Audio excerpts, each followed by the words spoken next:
السلام عليكم ورحمة الله وبركاته. أهلا بيكم حكاية الكورة مع عمر. مبروك للنادي الأهلي تخطي لعقبة ذئاب الجبل في مباراة عصيبة.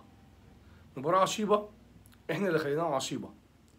أنا طالع أتكلم هنا مش عشان نهاجم كولر واللعيبة، لا إطلاقا خالص. أنا بس حابب أوضح حاجة يا جماعة، إن أنا شفت إن الناس بدأوا تحمل هجوم على اللعيبة وعلى المدرب. لازم نفهم حاجة مهمة قوي. انت داخل علينا شهر يناير، موسم الانتقالات الشتوية. الراجل بيجرب، هو اخطأ في شيء.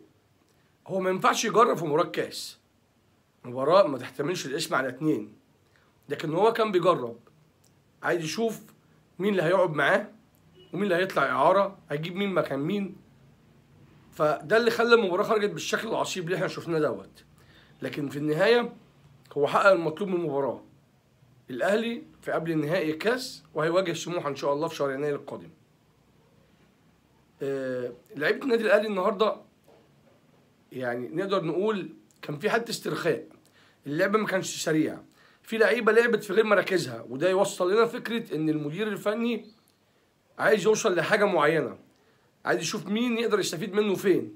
لكن تاني بقرر وبقول هو التوقيت أو ظروف المباراة ما تسمحش بده. مباريات الكاس ما تسمحش بالتجارب دي. الغلطه اللي انا واخدها عليه، لكن انا متفاهم كويس جدا هو بيعمل ايه. هو عايز يستفيد من اللعيبه اللي عنده كلها اقصى استفاده، زي ما اكتشف كريم فؤاد في مركز الجناح، بيحاول يكتشف لعيبه تانية في مراكز تانية. لكن ظروف المباراه ما خدمتوش، ما مشيتش زي ما هو عاوز. بس عندي لوم على حسام حسن. حسام حسن خد فرص كتير قوي قوي. اعتقد ان هو هيبقى اول حد هيطلع اعاره في يناير القادم. عايز اوجه الشكر لكريم فؤاد والشناوي. النهارده بالنسبه لي، يعني من وجهه نظري انا الشخصيه، هم نجوم المباراه. عايز بقى ارجع لحته كنت بشوف كده اون سبورت كانوا بيتكلموا، يعني اكن في جريمه حصلت. بيقول لك ازاي يطلع شادي حسين وينزل محمد شريف مهاجم بمهاجم.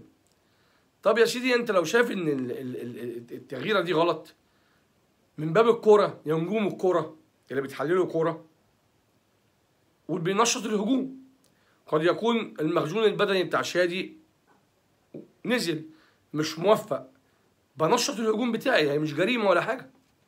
ولا هو مطلوب منه وهو كسبان يطلع مهاجم وينزل مدافع؟ ولو عمل كده هتقولوا بص الاهلي ما بيدافعش، ده مش مدرسه الاهلي. اهدوا علينا شويه، الراجل ماشي صح. انا كجمهور اهلاوي راضي عن ادائه جدا.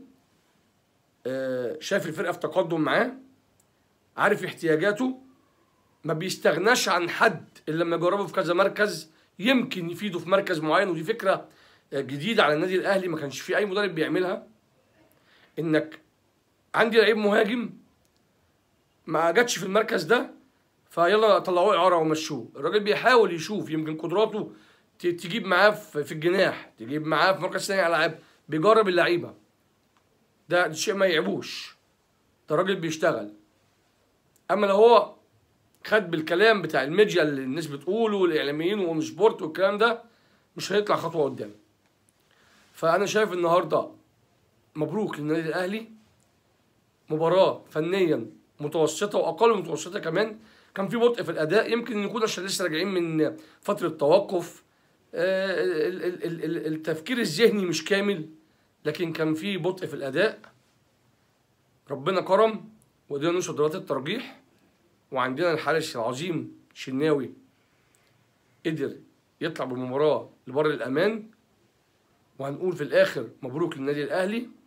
وعايزين نهدى يا جماعه على مستر كولر شويه، مش عايزين ننساق ولا كلام الناس ديت. الموضوع ببساطه، الراجل بيشتغل وبيجرب، عرف قوام فرقته واحنا شفناه كلنا وفرحانين بيه وعارفين مين الاساسيين بتوعنا.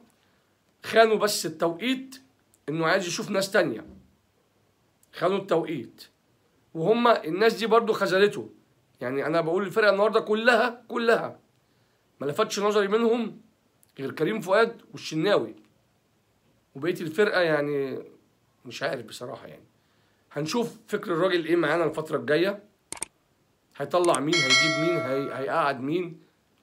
ونتمنى التوفيق للنادي الاهلي في كل مباراته الجايه، ونتقابل ان شاء الله في انتصار جديد للنادي الاهلي. والسلام عليكم ورحمه الله وبركاته.